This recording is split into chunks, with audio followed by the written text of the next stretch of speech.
Olá, muito boa tarde a todos. Boa tarde, Bruno Barros, de volta do Rock in Rio. Prazer em tê-lo aqui. Boa tarde, Vera Barroso. Prazer, meu. O rock acabou, né?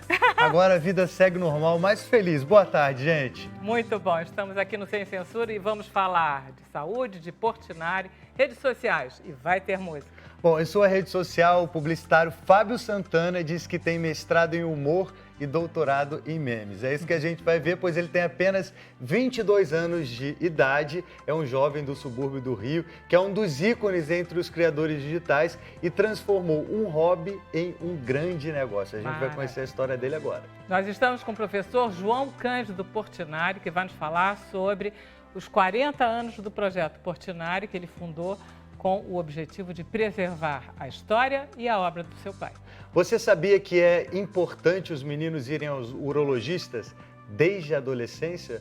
O uropediatra Átila Rondon vai nos explicar por quê. Muito bom. Estamos com a cantora, compositora, advogada de sucesso, produtora Daniela Cola. E ela está lançando o seu novo trabalho autoral, que é um EP, Essa Sou Eu. Você aí de casa está super convidado a participar do programa. É só colocar a hashtag Sem Censura nas redes sociais ou então mandar uma mensagem via WhatsApp 021 99903 5329. Muito bom. Vamos lá ouvir Daniela. Oba. Daniela, o que a gente vai ouvir? Boa tarde, Vera. Boa Prazer em tarde. tê-la aqui, hein? Prazer é meu. Boa tarde, Bruno. Peraí. Opa! Isso é tecnologia, sabia? Antigamente não tinha esses cabides de coisa. Você vai saber depois. Acontece. Vai lá. O que vai ser? Vamos ouvir Essa Sou Eu, que é a que música ótimo, que dá que título ao ótimo. meu novo álbum. Em todas as plataformas já podemos ouvir. E é uma música que eu mesma compus.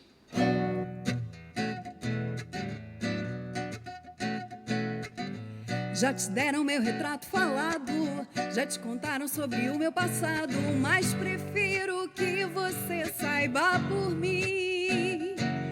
Sou um ser humano como outro qualquer, com erros e acertos, faço o que eu quiser. Dona do meu nariz e tenho pressa em ser feliz. Impaciente, inconstante, cheia de sonhos mirabolantes, impulsiva, transparente, rio, choro, sofro e vivo intensamente. Essa sou eu, cheia de altos e baixos, sou eu, em que perfil eu me encaixo, sei lá, eu sou capaz de dar a vida por você. Essa sou eu, temperamental, totalmente passional, eu sou capaz de dar a vida por você. Já te deram meu retrato falado, já te contaram sobre o meu passado, mas prefiro que você saiba por mim. Sou um ser humano como outro qualquer, com erros e acertos, faço o que eu quiser. Dona do meu nariz e tenho pressa em ser feliz. Impaciente, inconstante, cheia de sonhos mirabolantes, impulsiva, transparente, rio, choro, sofro e vivo intensamente. Essa sou eu, cheia de altos e baixos, sou eu, em que perfil eu me encaixo, sei lá, eu sou capaz de dar a vida por você. Essa sou eu, temperamental, totalmente passional, eu sou capaz de dar a vida por você. Essa sou eu. Obrigada. Tem uma coisa que você se põe em todas as suas músicas. E aí acaba acontecendo que você tem um discurso que é só teu. E eu adorei isso. Eu ouvi várias músicas tuas e todas elas têm uma linguagem que é real. Tudo que você está falando nessa, você fala nas outras, cada uma você fala diferente. Tem umas coisas que você fala de homem que eu adoraria que você fizesse aqui, mas eu não sei se eles vão gostar. E eu acho que eu ri muito. Que coisas são essas? É Agora eu quero saber. Eu acho que ela está falando de um disco É o lá de disco trás. anterior. Mas o que É um outro disco. É um outro disco. Ah. Esse Quer contar? Conta. não, você que sabe. Conta. O que é o Não, é outro porque disco? assim, na verdade, eu lancei vários trabalhos antes, né, esse é o quarto trabalho. E esse primeiro trabalho que ela está falando é um trabalho que eu lancei em 2002 pela Warner e que era um trabalho que falava sobre uma nova forma de enxergar o homem, né? Então, acredito que a música que ela está falando... Não, tem mais do que uma. Tem Tem várias, é, assim. então... E eu gosto, porque é um discurso... É discurso de uma mulher atualmente. A gente pode ter um discurso mais franco e é gostoso. Eu gosto. Achei bem gostoso. E esse é uma delícia. E eu gosto muito também daquela que você... Peraí que eu vou te dizer o nome dela. A outra... O melhor que existe em você. Melhor que existe em você. Que é uma gracinha. Dá uma palhinha. Melhor que porque existe em você. É tua também, não é? É minha, em parceria com o Eduardo Chiniachik, que é um grande escritor, é uma pessoa super querida. A gente fez essa parceria. É uma música que a gente fala que é motivacional, né? É. Oba! Brilhe com toda a sua essência, faça com excelência. Você pode, você é capaz, se permita muito mais.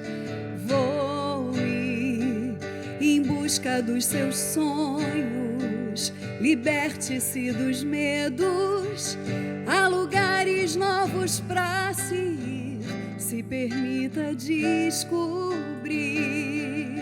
e ser o melhor que existe em você. Se dê a chance de viver, abrace a felicidade, basta você escolher o melhor que existe em você. Se dê a chance de viver, abrace a felicidade, basta você escolher. É linda, é linda. Essa música... Obrigada. Não é uma gracinha? Ela devia estar na Spotify, lá na trilha do Café da Manhã. Todo dia você ouvir para lembrar da Olha letra só, e não esquecer. Da gente viver o nosso, ela é muito a nossa bonitinha, essa essência, música. né? Ela é muito pra cima.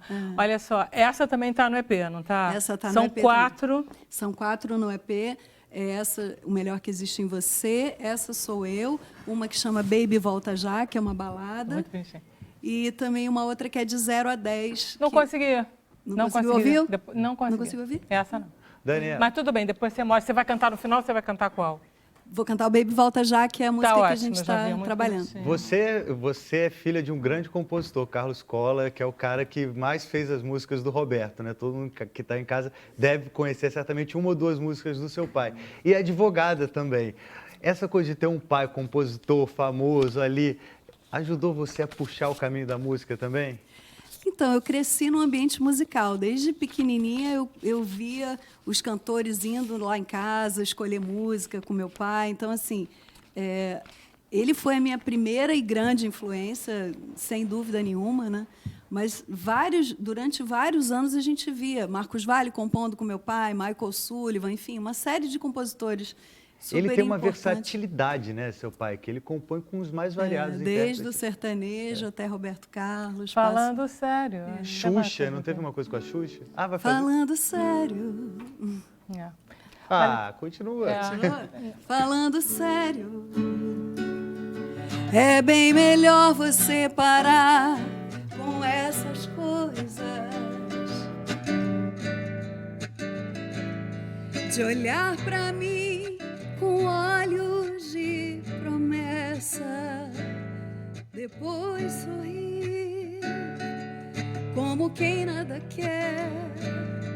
Você não sabe, mas é que eu tenho cicatrizes que a vida fez e tenho medo de fazer planos, de tentar e sofrer outra vez.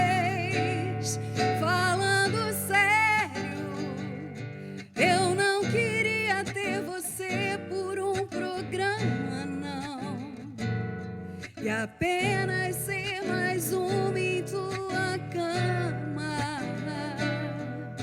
por uma noite apenas e nada mais, nada mais. Falando sério, entre nós dois tinha que haver mais sentimento.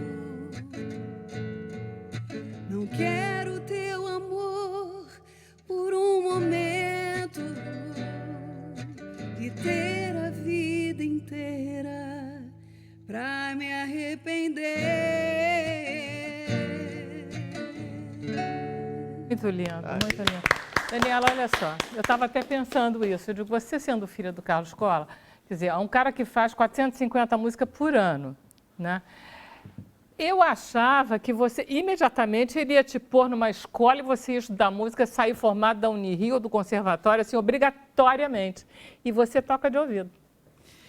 Exatamente. Como é que é isso, Daniela? Você não quis, você achou melhor, não quero fazer música, quero na ser verdade, advogada. assim, eu sempre quis fazer música. Tá. Mas meus pais, tanto meu pai quanto a minha mãe, os dois são advogados, e eles falavam, não, você tem que ter um plano B.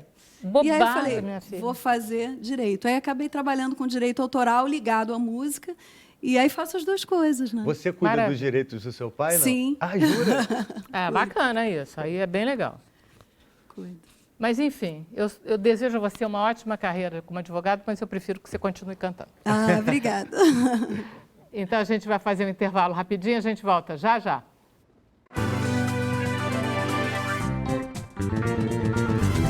Então, estamos de volta com o Sem Censura ao vivo. A gente agora vai conversar um pouco com o Dr. Átila Rondon, que é uropediatra. O que quer dizer um uropediatra? Quer dizer que as criancinhas pequenas vão no seu consultório? Exatamente. Então, na realidade, no mundo inteiro tem existido um movimento de separar um pouco a urologia pediátrica da urologia, né? Então, na verdade, assim, minha formação é de urologia. Tá. E em algum momento as pessoas que se interessam mais por cuidar das crianças fazem um treinamento em urologia pediátrica. Tá.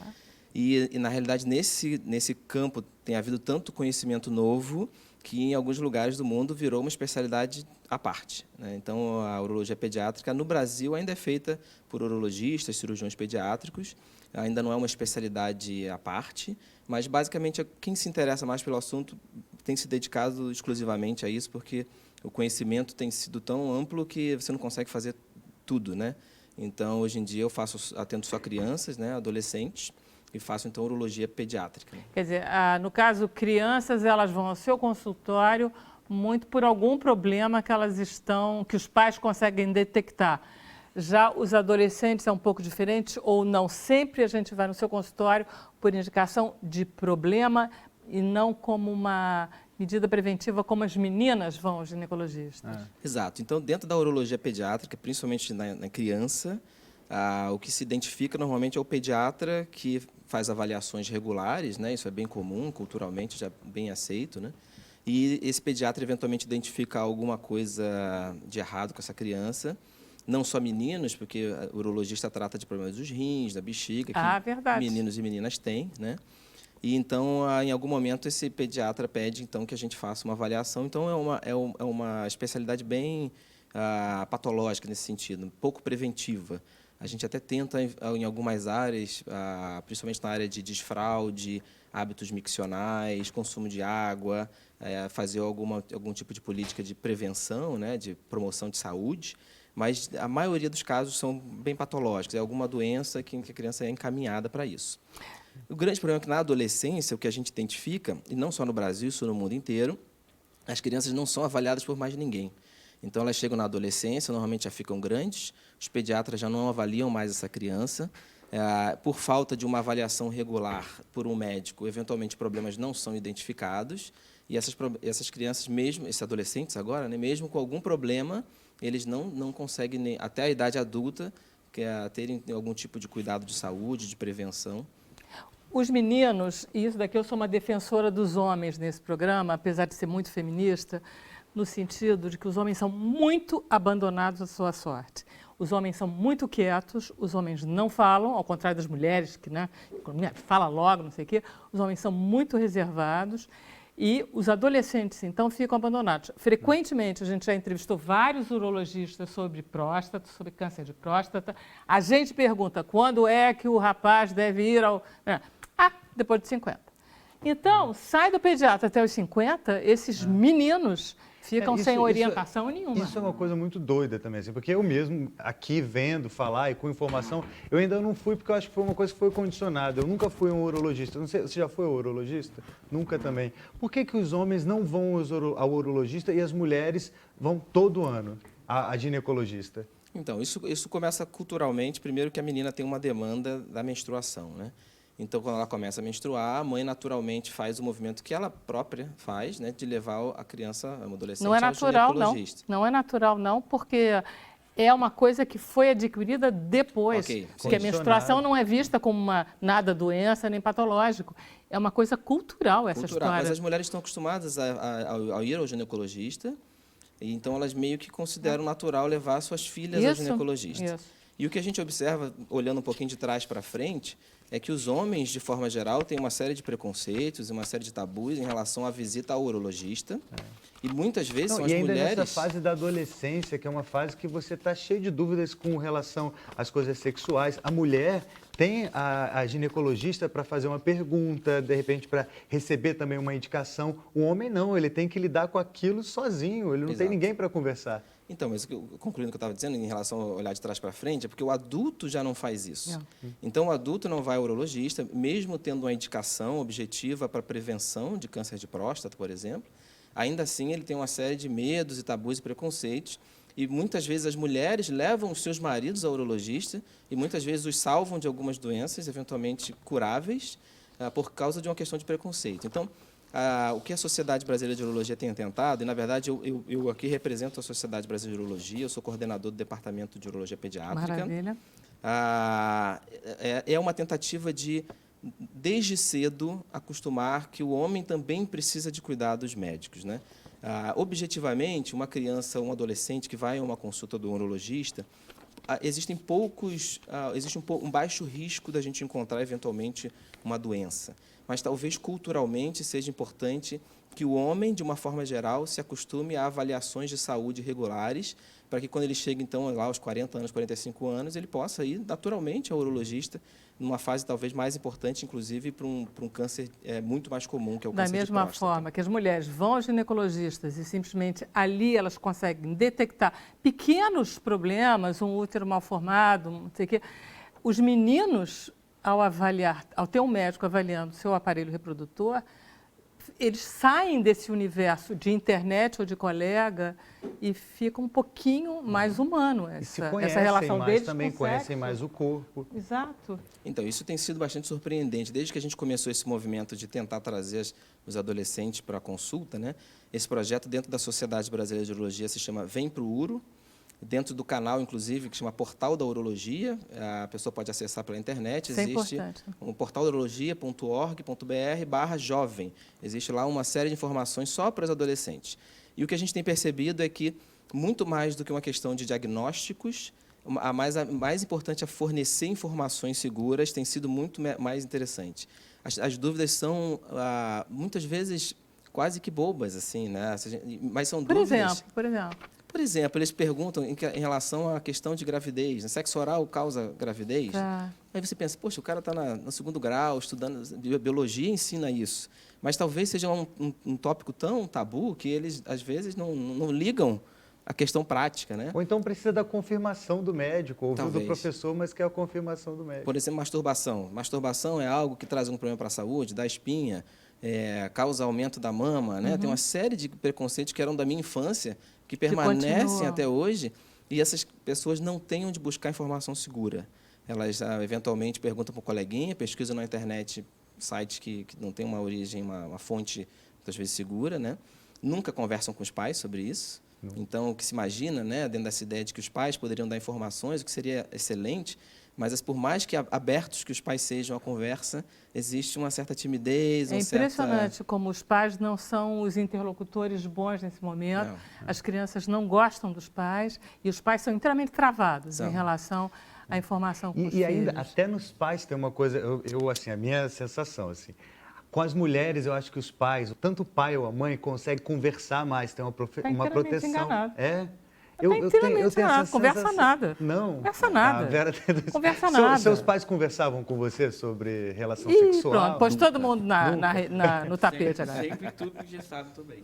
Você ia buscar onde? Na internet? Buscar na internet também. Não, esse portal, inclusive, vamos lá, nunca esse fui. portal já foi? Nunca fui. Pois Agora, é. então, assim, é obrigatório uma visita ao urologista? Não. se você pensar em termos de protocolos, indicações médicas. Mas dentro da realidade que a gente conhece hoje, que existe esse gap imenso de acesso à saúde por parte do adolescente, é importante esse movimento de procurar um acesso à informação e à saúde. Pode ser feito por urologista.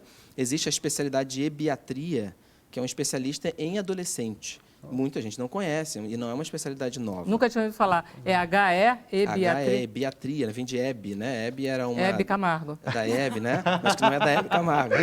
Não, gente, poderia ser, por que não?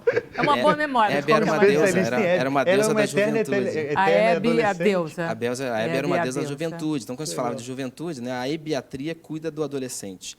É uma especialidade que vem da pediatria, mas são poucos profissionais. Né? Tem uma pergunta, porque estava lendo a respeito disso e disse que uma das perguntas que acontece muito nesse site seu, no portal da urologia, é que os adolescentes dizem que estão com bolinhas no pênis e eles não sabem o que é isso. Eu também não sei. E fiquei com muita curiosidade. O que são bolinhas no pênis? Existe ao redor da glande, né, que é a cabeça do pênis, né, a parte de baixo, uma série de estruturas fibrosas que fazem umas bolinhas que eventualmente são mais ou menos visíveis. Naturais, são normais em todos os homens. Só que quando isso fica mais contagioso? evidente... Não, faz parte da anatomia normal do homem. Só que muitas vezes eles não sabem, eles acham que é feio, acham que quem olhar vai ter uma sensação de que é algo transmissível. Tipo uma verruguinha assim? Tipo um HPV, que causa uma verruga. Então, por exemplo, informações sobre HPV, eles não têm informações, eles não têm...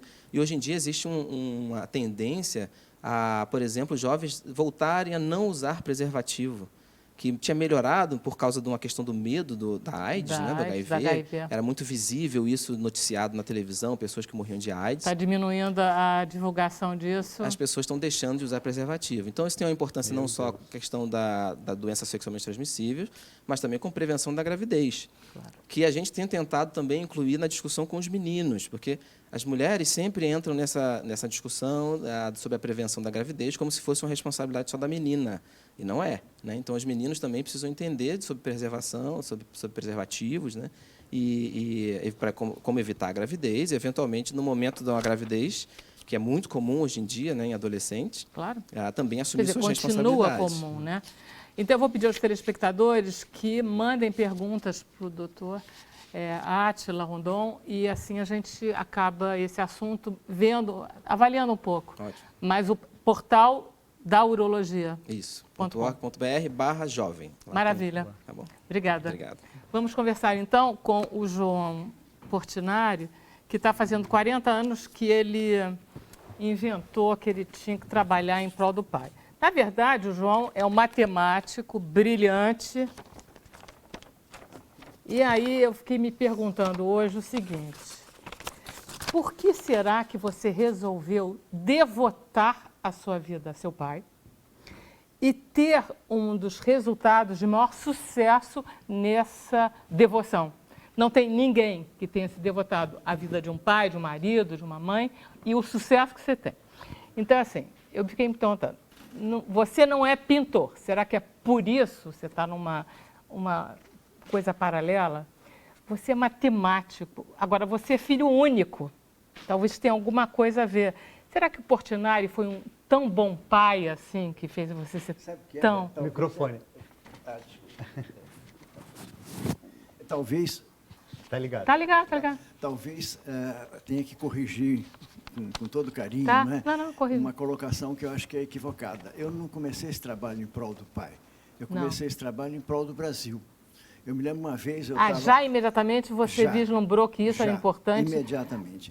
Eu vou te dar um exemplo. Tá. Eu uma vez estava numa dessas coletivas de imprensa e eu estava sentado ao lado de um jornalista e um colega dele chegou um pouquinho atrasado e chegou no ouvido dele e falou assim: o que é esse projeto aí do João Cândido? Né? E eu não pude me impedir de ouvir. Ele falou assim: não, isso é um projeto que ele está fazendo para divulgar o pai dele, divulgar a obra do pai dele. Aí eu falei: olha, você me permite, eu vou pedir desculpas por ter ouvido sem querer, mas eu me sinto com o dever de corrigir isso. Eu não estou fazendo esse trabalho para divulgar a obra dele. Eu estou fazendo esse trabalho, não é para ele, eu estou fazendo esse trabalho para os nossos filhos, para os nossos netos, que têm o direito a ter acesso à sua história. Isso. Então, o que acontecia naquela época, Vera? Você tinha pessoas, né? Você tinha, na verdade, não se tinha praticamente informação nenhuma sobre o paradeiro das obras de Portinari. Pois é, então vamos começar com dados, que dados são importantes para a gente avaliar. Quantas obras o Portinari, você conseguiu levantar isso? Sim, então. Quantas obras o Portinari criou? Isso era uma incógnita para nós, Pois porque é. como nós não tínhamos Você não sabia informações isso. sobre esse paradeiro, o que a gente fez? A gente entrevistou as pessoas mais próximas, né? Minha mãe, o Bianco, que era assistente dele, né? Então, a gente chegou à conclusão que a média de trabalho dele era uma obra a cada 3 dias, Quer dizer, durante 40 anos. Isso, se você fizer a conta, dá 5.000. Nós levantamos 5.400 até agora. Muito Então, foi bem. Tem uma em outra cima. característica nas 5.400 obras do Portinari. Dessas obras, quantos por cento estão visíveis em qualquer museu, em qualquer lugar público, e quantas estão em colecionadores particulares? Menos de 5% estão visíveis. E aqui você toca realmente no eixo nevrálgico, né, da necessidade do projeto Portinari. Como que um artista que se dedicou a vida toda a exprimir emocionadamente o povo, a alma e a vida brasileira, ele está invisível. Ele não, porque as pessoas Inacessível. têm os, enfim, tem obras Os incríveis. Agora, então eu colecionadores. queria te perguntar, olha só, ele tem obras monumentais conhecidas. Sim. Por exemplo, o painel Guerra e Paz, que está na ONU, que é a última obra dele, que é uma beleza, que está no hall de entrada da ONU e que ninguém vai, porque é proibido por questões de Exatamente. segurança Nova entrar por York. ali. Então você está em Nova York, se você quiser ver, você tem que pedir licença, é o inferno. E estão lá os 2 painéis maravilhosos. Estão quase escondidos, né, João? Outra coisa, eles olha tiveram só. o mesmo destino que o resto da obra. Exatamente. Por que eles Vamos escondem lá. tanto o Guerra Porque e por Paz? questão de segurança da ONU. Isso foi com a tragédia das Torres Gêmeas. É. As normas de segurança da ONU ficaram muito severas. E aquele local... Antes era permitido. Todo Antes mundo era podia. permitido. Mas é um local de segurança máxima, porque é a entrada da Assembleia Geral. Então, eles proibiram e as pessoas se queixam muito. Os brasileiros Claro. que vão lá escrevem para nós, né? Então, eu estou adiantando um pouquinho a parceria com o Google. Tá, não, mas eu gosto dessa parceria, queria falar dela. Mas, por exemplo, tem outras obras. Por exemplo, o Tiradentes está Sim. onde? Está no Memorial da América Latina. Esse tá está no lugar absolutamente visível. A primeira missa do Brasil. A primeira missa do Brasil está num banco, né? É uma Está no coisa banco, está particular. fechado. Não é todo mundo que pode O entrar. Banco Central em Brasília está tudo no porão, lá na reserva técnica. Tem Eles uma têm obra mais obras linda, de tem um Portinari painel- que qualquer museu. Tem um painel lindo aqui no Capanema, no 2º andar. Sim, os afrescos, os 12 afrescos Maravilhoso. dos ciclos econômicos. Exatamente. Esse também está um pouco escondido. Né? As pessoas não sabem que pode visitar. Pois é, Né? fica Pode tudo visitar, assim. ali Pode pode visitar. visitar, Pode, é pode, público e é, você pode. claro. Mas está tudo, é tudo difícil. Tudo. Agora, uma das coisas que eu mais amo, Portinari é um dos maiores retratistas dos tempos, não é assim Brasil, não. Isso pouca É de gente todos sabe. os tempos. Quantos retratos ele tem? Nós levantamos 600 retratos. É uma coisa. Quer dizer, começa com o primeiro, que ele ganhou o prêmio, que é lindo, Ele não gostava que é o de fazer Olegário retrato. Mariano. Olegário Ele Mariano. não gosta, né, daquilo. Não. O retrato era uma forma dele ganhar a vida, porque na época não tinha mercado de arte, não tinha marchand. Tanto que quando a gente fez o catálogo da obra completa, que está por ordem cronológica, tem uma coisa muito engraçada, é que você chega num momento, tem uma batelada de retrato. Aí passa um tempão e você sente que ele está pintando o que ele gosta. Está feliz da vida. Depois vem outra batelada de retrato. Que Não, era... o mais bonito de como ele todos ganhava é a um vida. retrato que qualquer pessoa pode ver, é o retrato da mulher dele, da Maria, que é a sua mãe, Que está no Museu que Nacional de está no Belas Museu Artes. Nacional de Belas Artes. É dos mais bonitos. Que Eu já vi. personalidades ele pintou? Ele pintou, Pode dizer aí que tem. Pintou Nelson Rockefeller, pintou Arthur Rubinstein, pintou Helena Rubinstein, pintou o violinista Yehudi Menuhin, pintou Jânio Quadros, pintou Getúlio Vargas, É incrível. pintou E são- Graciliano Ramos, pintou Carlos Jorge Drummond de Amado, Andrade. Carlos Drummond de Andrade, Murilo Mendes, Cecília Meirelles, Tem aquele até Adalgisa livrozinho. Neri. A gente poderia continuar Pô, contando só aqui, gente né? boa, como é que ele não vai gostar de... Pois São é. retratos Só gente incrível. absolutamente maravilhosos. Mas isso que você falou da internet, a gente nunca sonhou que iria aparecer uma coisa chamada internet, né, Fábio? Você Quando que é ele que é um começa, especialista. Fábio, a gente tinha slides. O máximo que você tinha era slides. Slides. Slides mas da aí, obra. você Que veja, travava quer dizer, aquele você negócio. tem aqui um homem que escreveu uma grande carta ao povo brasileiro, né? uma carta dizendo assim, somos assim. Uma grande Isso, carta exatamente. crítica, né? Com todos os aspectos da vida brasileira. E essa carta não chegou no seu destino. Por outro lado, você não tem como tirar dessas coleções particulares. Não. Qual é o carteiro ideal? A internet. Internet. Ela veio, surgiu. Mas tem o site do Tem um projeto. portal, que é gratuito, que não precisa nem senha, e está tudo lá. Tá tudo. Olha, tem uma Tudo. Só história do entrar e Portinari já- que eu adoro. Graças à internet, por exemplo, eu vi o painel Guerra e Paz. Eu nunca fui lá na sede da ONU, mas o painel eu vi, e assim, em alto teve relevo. aqui. Mas você viu a visita guiada ou você viu só a Só a imagem imagem, estática? só a imagem. Então, agora com o Google, eles fizeram um Street View Ah, eu que você quero pode falar visitar. sobre isso, mas eu queria antes de uma coisa que eu aprendi estudando um pouquinho do Portinari, que o Portinari era um pintor, primeiro ele só teve 3 anos primários, então ele era uma pessoa, apesar de ser sofisticadíssimo, uma pessoa de pouco ensino formal.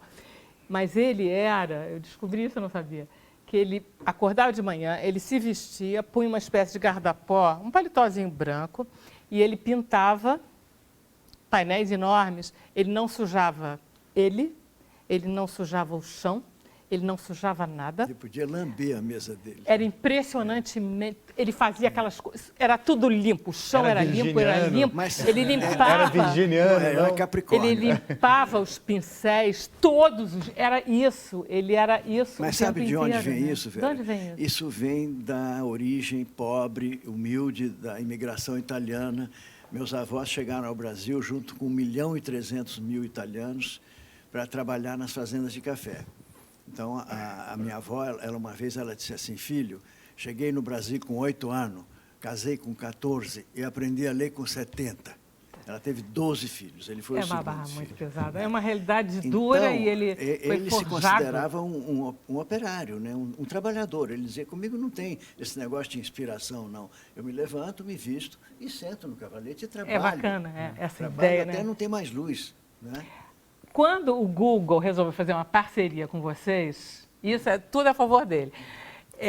O Google disse assim, eu nunca encontrei um acervo, um arquivo tão bem... O Google, tão bem estruturado. Quer dizer, ficaram pasmos, foi isso? E isso se deve, novamente, ao fato de nós estarmos numa universidade onde tem um departamento de informática excelente. Ao fato de você ser matemático, Então, ter se devotado você a isso a vida inteira. Vera, você está almoçando no bandejão.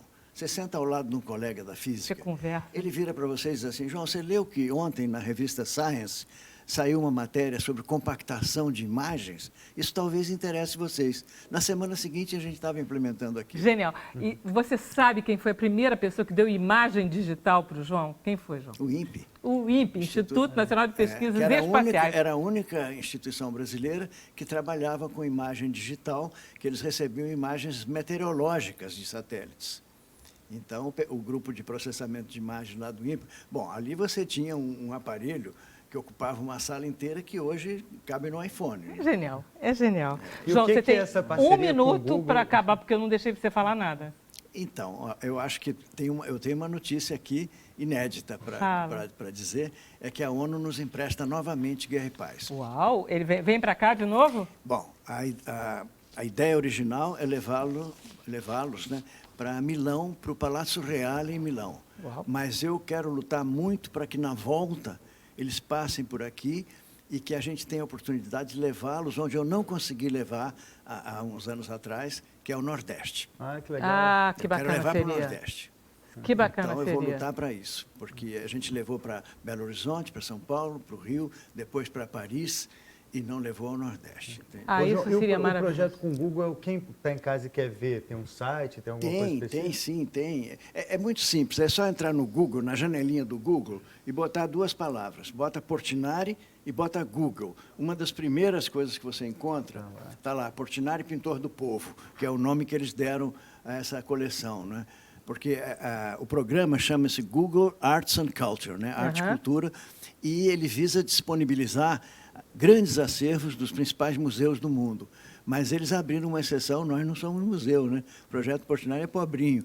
Então, Pobrinho, vocês estão numa das casas mais bonitas do Rio de Janeiro, que é o Solar Grandjean de Montigny, ali na Gávea. bom, a gente é rico, Vocês rico são de pobres, mas espírito. são muito chiques, Somos é ricos isso? de espírito, você quer dizer, E agora tem uma aba exclusiva no Google, no mundo inteiro. Pois é, agora melhorou, a coisa melhorou um pouquinho. A gente teve um upgrade aí, né? Maravilha. bom. E esse livro, a gente também está... Você comemora um pouco os Esse 40 é anos, né? Uma das ações dos 40 anos é essa alegria, né, de ter conseguido publicar os poemas de Portinari, que quase ninguém sabe que ele foi poeta, né? E os poemas foram selecionados por Manuel Bandeira e Antônio Calado. Que lindo. E o livro está uma paixão. Né? Ah, que uma maravilha. paixão Funarte, foi a Funarte que fez o livro. E a nós gente estamos pode... lançando. Qualquer livraria tem ou tem que ser lá no É projeto? R$50, é baratinho. projeto, pronto. então. Na Funarte. Na Funarte. Na Funarte, no site da Funarte eles vendem. Parabéns, João. Obrigado, querida, viu? Eu que agradeço a você. Eu sei Foi um do seu prazer carinho. tê-lo aqui. Seu carinho não é de hoje. Não, pelo não, não. projeto Tem 40 Portinari. anos. Eu sei. Muito obrigado. Vamos lá, vamos fazer um intervalo rapidinho? A gente volta, já já.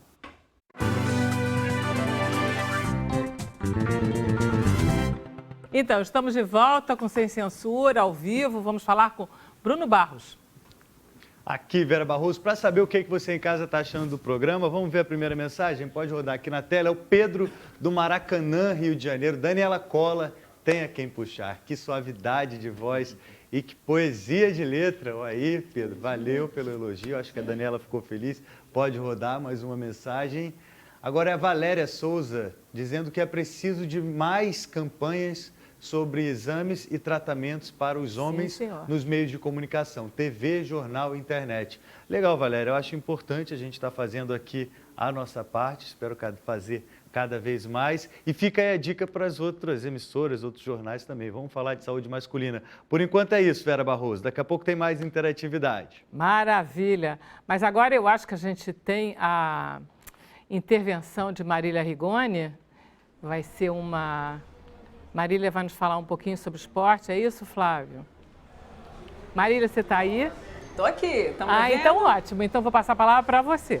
Tá joia. Boa tarde, Vera. Boa tarde, Bruno. Boa tarde a quem assiste e está no Sem Censura de hoje.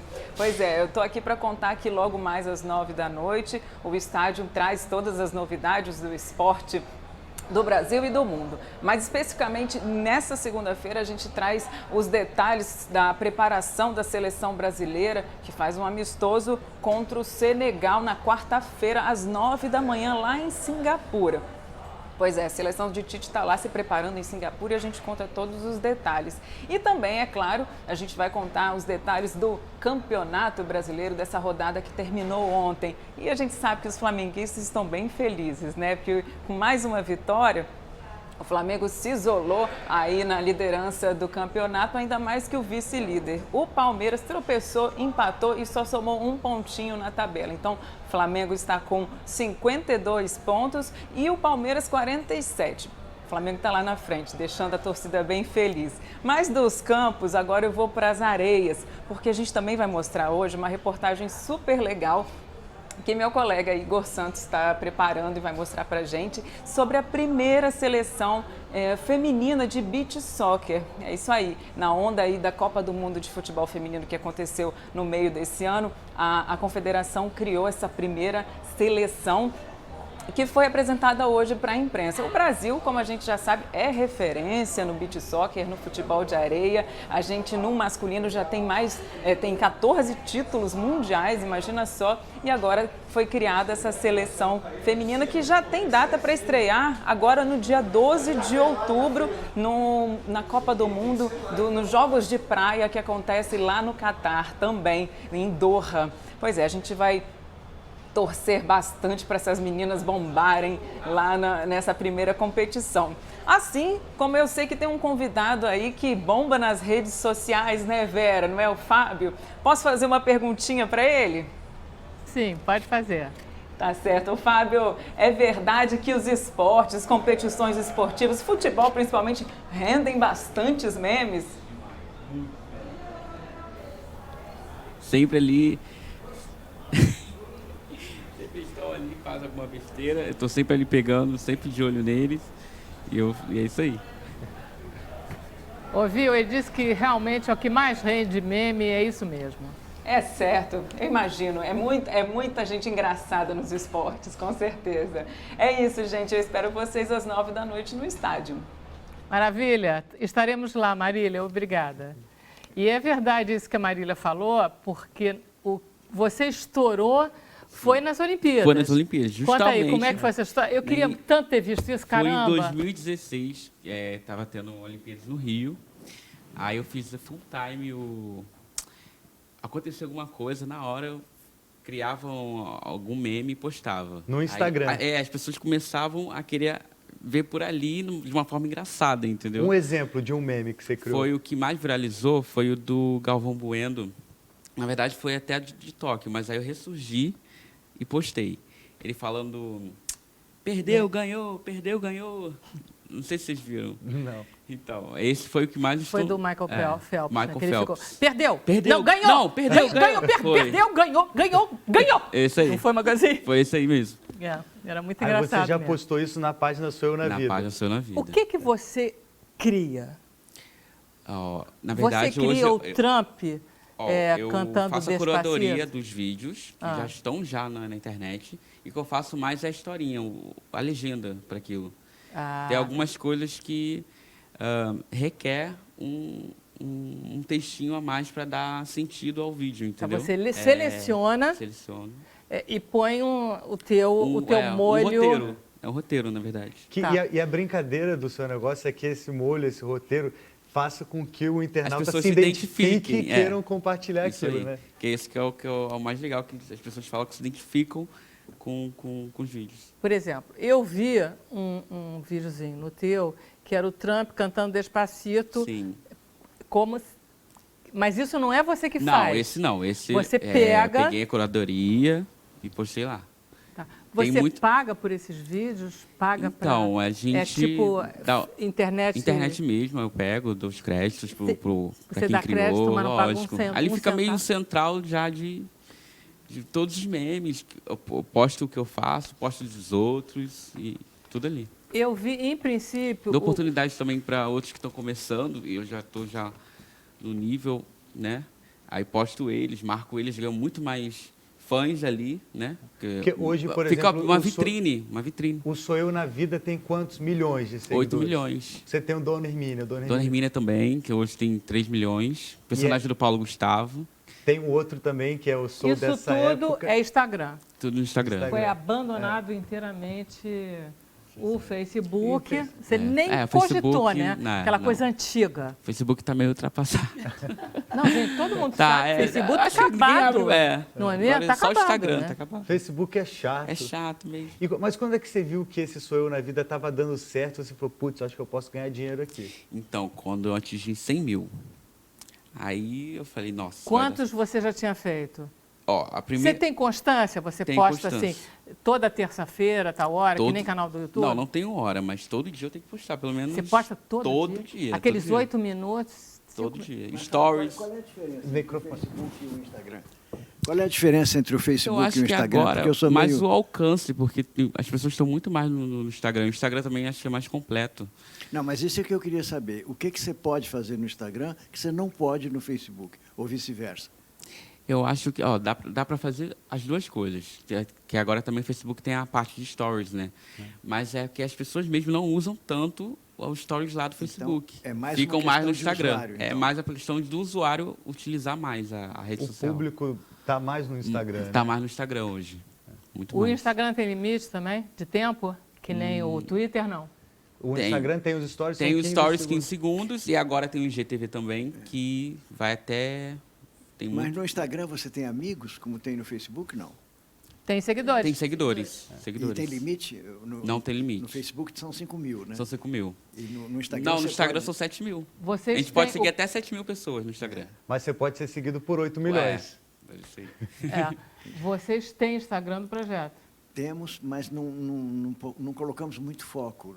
A gente não tem condições de pagar Ainda pessoas. de ter uma pessoa para pra ocupar Não tem. das redes sociais do projeto. Deveria ter, Vera. Não, você Mas tem não que temos. você vai ser obrigado a ter. É, E Tem que ter. porque é um Porque trabalho senão árduo, some, né? É árduo. É um Nós não trabalho temos. árduo isso. E a gente tem notícia o tempo todo. Teria como alimentar, mas tem que ter alguém que faça Não, isso. o teu projeto, ele não pode continuar sem, de uma certa forma. Contrata ele. Já estou aqui, ó. Já tá. Faz uns Mas memes Mas olha aí só, do eu queria Portinari. saber como é que se ganha dinheiro. Então, na parte do Instagram não é igual ao YouTube, que o YouTube remunera por visualizações. É mais por publicidade. As marcas vêm atrás. Lançamento de um hambúrguer novo, Tá. de fast food. Aí vai lá, pede para fazer um meme daquilo, no sentido de informar o meu público que foi lançado, entendeu? Hoje em dia todo mundo quer virar meme. Todo mundo quer virar meme. Eu vou fazer Eles te dão um crowdfunding. produto Me dá e um aí você produto, tem a que partir da inventar. foto, do vídeo, eu invento algum meme, alguma coisa. Você inventa. Então, Para aí engajar o meu público e também divulgar. eles te remuneram Remuneram e aí por isso. você já está fazendo um bom dinheiro com isso, porque Sim. a publicidade, Não só- você tem tabela, você tem Isso, até tem referências, tabela. né? Porque entra o lance de postar na página e também do trabalho de eu criar. Pois pra é, são eles. duas coisas. São duas coisas. Eles podem também, eles estão pedindo para você postar coisas deles na tua página ou não? Também. E você, Sim. então, você vende espaço também. Então, outros humoristas que estão começando, ou então até renomados também que querem mais engajamento, eu também posto lá. Você dá vitrine para eles. Vitrine. O Sonho na Vida também hoje é uma vitrine. Ô, Fábio, e você era mais novo, assim, publicitário, você sempre foi criativo? Mais novo do que isso, mas ele não tem só 22 anos. Não, mas quando você tinha 12 anos, o que você queria ser da vida? Então, eu queria ser químico, eu ia fazer engenharia Engenharia química. Aí, do nada, aconteceu, deu certo. Eu falei, vou para publicidade, né? Que é o caminho que... Não, você Que, não de chegou fato, nem a entrar em engenharia Não química. entrei. Eu criei o Instagram Começou a dar certo, você aí... quando eu terminei o ensino médio. Tá. Aí eu já ia entrar na faculdade, aí deu certo, eu mudei. Não cheguei a cursar o que eu queria. Você E você chegou a tem uma fazer equipe que vestibular, trabalha se com você? matricular, alguma coisa ou Ah, não? Desculpa, fizemos duas perguntas Ao mesmo juntas. tempo. Qual foi a sua? Você tem equipe, né? Ah, tá. Então, até 2 meses atrás, não. Era só eu, aí agora estou buscando para me dar mais auxílio. Agora também estou com o projeto de criar conteúdo original, né? Não só meme de curadoria. O original seria fazer... Fazer um porta dos fundos de você mesmo. Isso, tipo isso. Quer dizer, Com você- artistas, situações. Vou criar, tipo, a primeira convidada vai ser a Ludmilla. Ludmilla na vida. Aí eu vou fazer um sketch com ela, com situações, para falar como é que ela é e tal. E aí você já contratou, mas a pessoa que você contratou para Sim, sua equipe são pra- pessoas que você conhece, assim, irmão, tio, Não, parente? não. Só amigos mesmo, assim, que eu acabei conhecendo com agências e tal. Aí eu vi que eles têm potenciais bastante. Já estão também, trabalham com isso, de criar conteúdo. Aí eu falei, vamos juntar. O que Porque um criador de meme tem que ter? Qual é o olhar? Como é que tem que ser essa pessoa? a mente tem que ser rápida, porque tem que estar sempre ligado, porque é um time, né? Se sempre ele está com o time certo, você está sempre um passo à frente. Sempre postar primeiro que os outros. Porque, na verdade, você tem que estar de olho e Em ver tudo. qual é o lance Ver daquilo também, prestar e atenção. postar antes que todo mundo Antes de todo poste. mundo, que aí sempre vai bombar Para mais. você descobrir qual é o lance daquilo e Sim. que com comentários sei que deu certo. Uhum. Quanto tempo você fica assistindo a conteúdos na internet? Nossa, Muito tempo. muito tempo. 8 horas, 10 Mais, horas. mais. O tempo O inteiro, tempo né? inteiro. Eu estava ontem no Rock in Rio, no dia da Anitta. Ela cantando, eu pesquei um meme na hora que ela fez um agradecimento. Ela falou, vou agradecer a mim mesma. Eu falei, eu quando me formar. Eu já tenho meu discurso quando me formar. Eu baixei Aí você fez isso. na Quando eu hora me lá, no formar- meio do público, baixei o vídeo, editei e postei lá na hora. Bombou. Pegou quase 3 milhões de visualizações na minha página. Tá. Porque 3 você pegou na hora. Na hora ali. Eu lá curtindo o show. Falei, não, peraí. Não, tem um comentário que eu vi numa entrevista que ele diz assim, não, vida social eu não tenho, não. Eu só tenho vida nas redes Vídeo sociais nas redes mesmo. sociais, É isso que você falou? basicamente isso. É muito mais, estou muito mais no social do que na... E você se sente livre de pegar qualquer conteúdo de internet? Então, hoje também tem negócio de direito, né? Você tem que tomar um cuidado com isso. Por isso que é bom você fazer teu Sim, conteúdo tem que ter autoral, né? É isso agora que também que... Então, você conseguiu muitas coisas aqui hoje. Sim. Você conseguiu um Ó, médico. o médico, que eu não fui neurologista, E direito conseguiu autoral. 2 empregos ou então contratar 2 pessoas. Pior Aqui que também é. tem isso. Se você Maravilhoso. quiser um jingle para o seu canal, tá à Também disposição. aí, ó. Não, tá dando muito certo. Amém. Quando você ficar milionário, você me dá um apartamento? Dou. Tô perguntando sério. Ué. Tá brincando. Né? Porque também aí depois eu quero posso também. comprar. Dou Né? pra todo mundo. Oba, então. Dá para todo mundo Dou aqui. pra todo mundo. Mas Nossa. agora uma curiosidade, não precisa falar o valor, assim, mas com todas essas Não, contas, precisa uma sim. de 8 milhões e tal, dá para ter uma vida Quanto você está faturando? por mês, assim, dá para uma vida boa? Dá. Por... Mais que 10 mil, mais que 20 mil, mais que 30 mais. mil? Ó, eu era um jovem, não tinha emprego nenhum, eu dependia dos meus pais. Agora, eu também ajudo eles. Mudei de vida totalmente. Eles entenderam o seu negócio? Minha agora? mãe no início não. Ela queria tacar fogo nisso aí. Porque eu só ficava no celular. O que você tanto faz no celular? Não estuda mais. É isso que eu ia não- comentar em nem relação sempre dá a... A certo. gente às vezes tem a mente formatada por aquela questão de profissões, né? Da minha É. época, né? Engenharia, medicina, direito, né? E hoje em dia tem um vasto campo para a pessoa trabalhar que às vezes a gente, por preconceito, não abre mão. Maravilha. Olha só, a Só o gente campo vai... de games, você imagina, Nossa, são game. bilhões de Muito, dólares, muito. né? O game, né? Milhões. Muito bom. A gente vai continuar um pouquinho conversando Sim. na internet. Sim. E aí a gente vai ter mais espaço para todo mundo. Deixa eu só pedir para a Daniela acabar o programa. Queria agradecer a presença de todos. Foi muito bom você voltar, gostei. Nós é que agradecemos. Obrigada, João. Foi um prazer tê-lo aqui.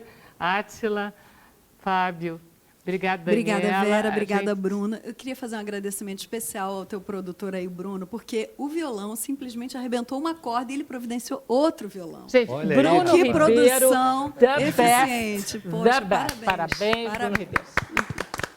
Ó, a gente continua gente- na internet. Fala. A gente continua na internet, está lá na página do Sem Censura, daqui a pouco vai ter mais interatividade. Isso, e a gente volta amanhã às 5 horas da tarde. Pode dar o Daniela endereço Costa. do Instagram, Pode aproveitando, tudo, né? pode tudo. Cola com 2 L's, ponto Daniela no Instagram. Você... Tchau, foi como uma bomba em mim. Tchau, não pensei que chegasse ao fim. Você e eu. É cedo pra dizer adeus, diz o meu coração, diz a voz da paixão. Oh, baby, volta já, vem correndo me buscar, que eu já não sei viver sem ter você aqui. Não aprendi a te esquecer. Baby, volta já, vem correndo me buscar, que eu já não sei viver sem ter você aqui. Não aprendi a te esquecer.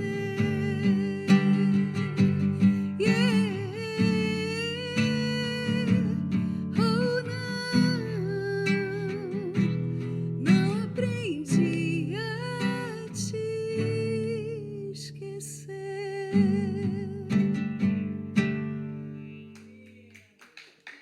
Por para mim, porque aí a gente acaba o EP inteiro. Põe o 0 a 10 que eu não consegui baixar, não consegui abrir. Faz para mim só um pouquinho. De 0 a 10 o risco é 1000. Pirei quando você sorriu. Eu não dou conta disso, não. Você pra mim é tentação, mar de desejo e sedução. Eu não dou conta disso, não. De 0 a 10 o risco é 1000. Pirei quando você sorriu. Eu não dou conta disso, não.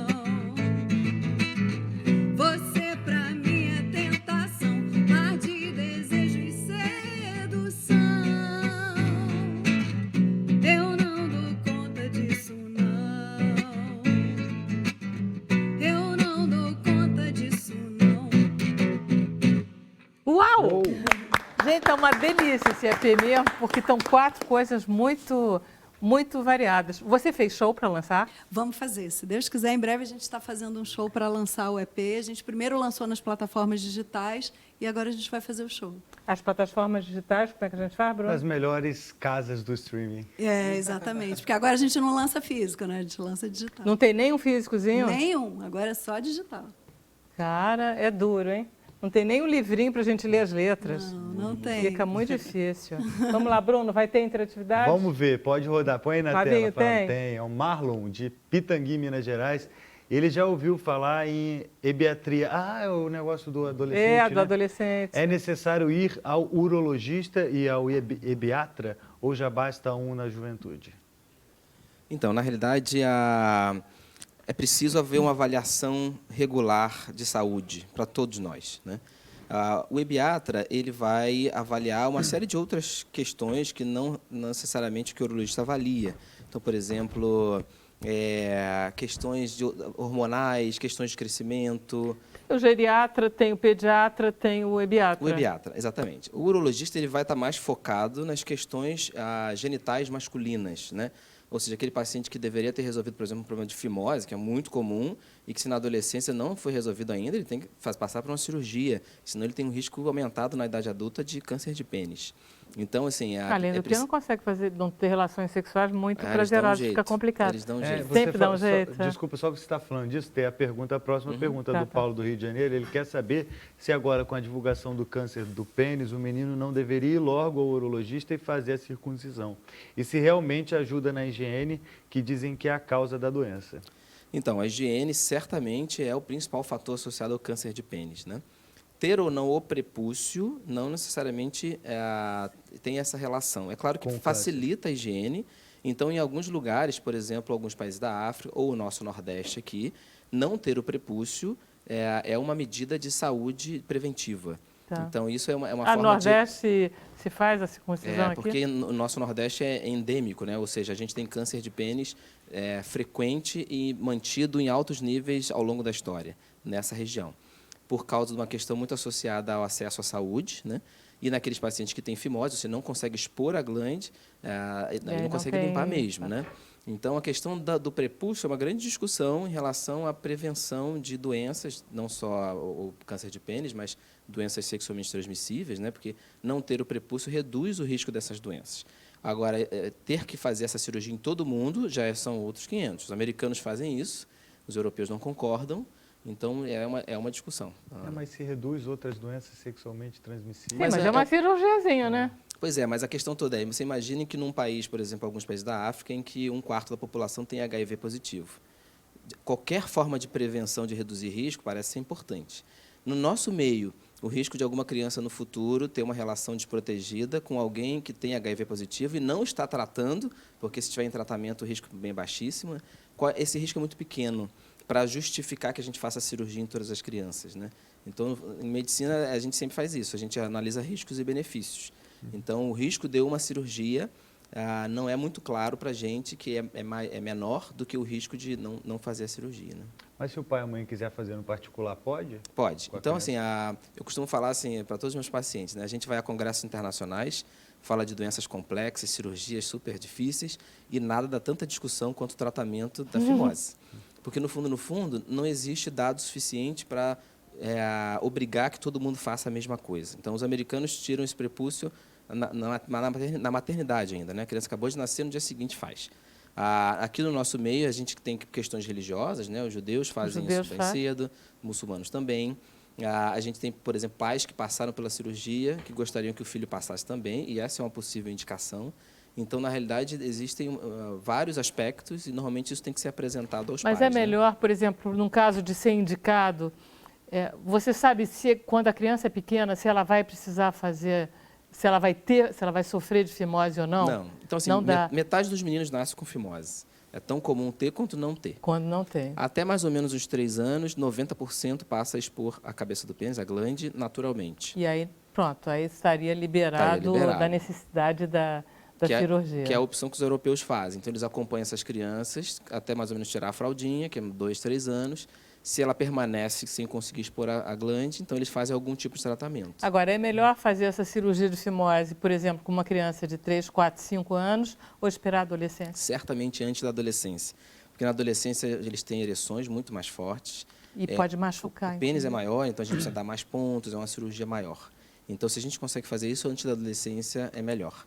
E como a chance disso melhorar espontaneamente depois dos 3 anos é pequena, normalmente... Seria essa a idade perfeita. Ideal. Então, é fácil de detectar a necessidade, então. É só... Não precisa você ter a coisa extrema de fazer quando nasce e nem esperar É o até que eu acho adolescente. mais razoável. O Com caminho 3, do meio, 4 anos, de forma geral, é um bom caminho. é o caminho da... Olha aí, mais perguntas do Jonatas Dias, aqui do Rio. Ele quer saber do Dr. Atlas, que procedimentos ou exames são feitos quando o menino vai ao urologista? Ah, já sei, está com medo. Então, na verdade, sim, primeiro é feita uma conversa junto com os pais, né? Depois uma conversa sem os pais, porque muitas vezes ele não tem, né, não fica à vontade para fazer essas perguntas. No adolescente a gente consegue fazer isso. É feito todo esse registro, a gente mantém, obviamente, um segredo do que é contado, desde que não leve risco da vida do próprio adolescente. Depois disso, basicamente, a gente avalia a região genital para avaliar se ele consegue expor a glande, esse é um momento importante para avaliar isso, e avalia os testículos e, de certa forma, ensina ele, da mesma forma que a mulher faz o autoexame da mama, ele também precisa reconhecer o que seriam estruturas normais no testículo. Porque uma das coisas que a gente observa, mais ou menos na idade de adulto jovem, em torno de 20 anos, um certo aumento no risco de câncer de testículo. E se identificado precocemente, é 100% de cura. Então, basicamente, o que a gente tem que identificar é uma região endurecida do testículo. E nessa primeira, dá para ver, o problema da varicocele, ela aparece quando? Exatamente nessa fase. Então, na verdade, a varicocele, o que é varicocele? Né? É uma dilatação das veias do testículo. Elas estão associadas basicamente com infertilidade, é o principal fator de infertilidade do homem. E se a gente identifica isso precocemente, obviamente com o adolescente a gente não espera que está tentando ter filhos. Mas a exposição a essa varicocele ao longo da vida, até a fase em que ele quer ter filhos, pode trazer um prejuízo maior lá na frente. Então, eventualmente, a gente precisa fazer um tratamento mais precoce. Então, a varicocele é um possível diagnóstico que a gente faz nessa faixa etária. E ela é indolor, quer dizer, na verdade, quando o adolescente vai, ele ainda não detectou nada. Na maioria ela das vezes, não. Invisível Ela e é indolor? visível. Ela é visível. Então, o que normalmente se vê? São os 2 testículos e uma área aumentada, que algumas vezes eles sentem a sensação de que parece um terceiro testículo, que fica normalmente do lado esquerdo, perto do testículo esquerdo. É porque, na verdade, vocês médicos, vocês comparam vários testículos, vários pênis, etc. Mas a pessoa, ela só tem o próprio corpo para comparar. Exatamente, para comparar. Ou internet, né? E muitas vezes são vídeos pornôs, né? Que são referências péssimas para tamanho. Então, o tamanho é uma queixa muito comum deles, porque eles acham que sempre o tamanho do pênis é pequeno. E aí a gente consegue examinar, objetivamente comparar com uma tabela e mostrar para ele que, na realidade, ele está num padrão normal. Porque, normalmente, ele vai comparar com um filme que ele olhou, que tem lá um ator, que não à toa é um ator pornô, né? Normalmente, ele tem um pênis grande, né?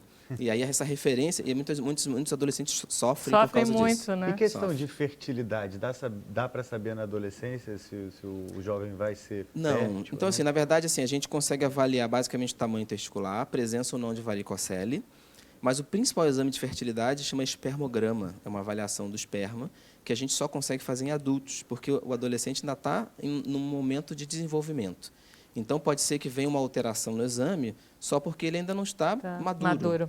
Então, a gente não colhe esse exame em adolescente. Existem outras formas de avaliação, tanto da parte hormonal quanto do tamanho dos testículos, né?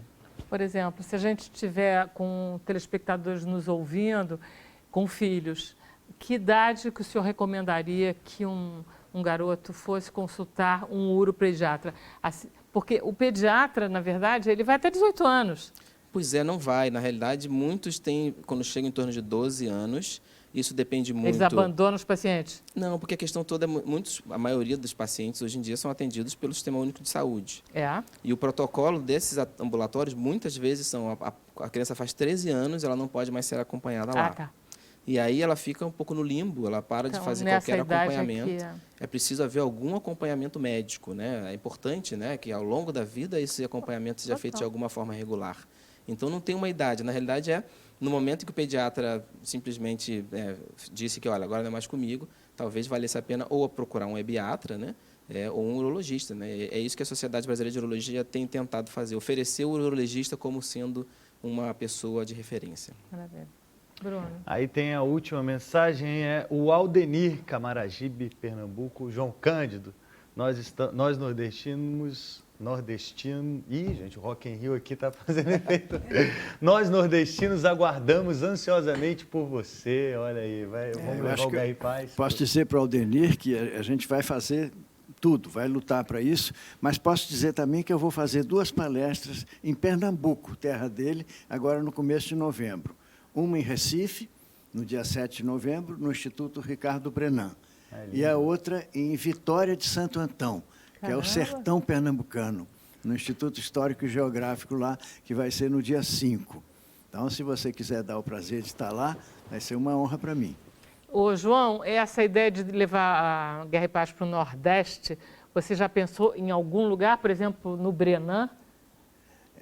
Eu não sei. Não tinha pensado. Quer dizer, quando houve a vinda dos painéis para cá, eu lutei muito para levá-los para o Nordeste, mas consegui levar tudo menos os painéis. Eu levei os estudos, eu levei tudo que compunha a exposição. Então, o que a gente fez? A gente fez 2 réplicas em tamanho natural, com 14 metros de altura, e colocamos na entrada da Universidade de Fortaleza. Ficou lindo aquilo. Me lembro, uma tarde, tinha uma lua cearense no meio, mas não é a mesma coisa que ter os originais, né?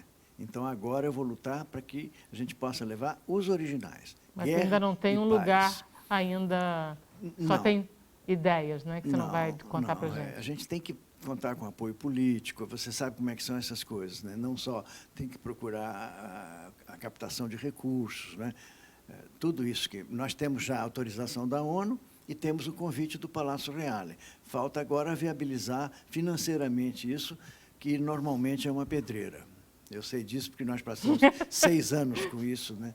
E nós conseguimos. Não, você consegue tudo que você quer. Vamos ver, né, Vera?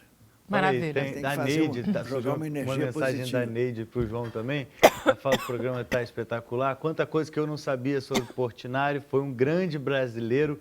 Pena que a sua obra não foi tão divulgada. Parabéns a esse resgate. Valeu, Neide, pela mensagem. Muito obrigado, Neide, viu? Muito obrigado.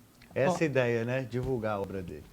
Dá acesso hoje. Eu não gosto muito da palavra divulgar, porque parece que você... Microfone. Ele não precisa disso, né? Que, na verdade, você tem que dar acesso. Né? Por que tem que dar acesso? Porque ele escreveu essa carta para você. A gente tem que dizer que recebeu. Vamos lá. Fábio, queria que você falasse, se despedindo, dizendo o que você quer da vida. Então, eu vou continuar aí fazendo os memes, influenciando as pessoas. Como quando a gente quiser ver o teu trabalho, o que a gente faz? Vai no Instagram. Acessar o Instagram, @soueunavida. Sou eu na vida, só pesquisar, aparece lá. Sou eu na vida. Sou eu na vida. Isso. Bom, depois eu conto aqui, quando acabar os vídeos que eu vi. Gente, vamos embora. Amanhã a gente volta, 5 horas da tarde. Obrigado. Vamos lá. Vamos embora, Bruno? Tchau.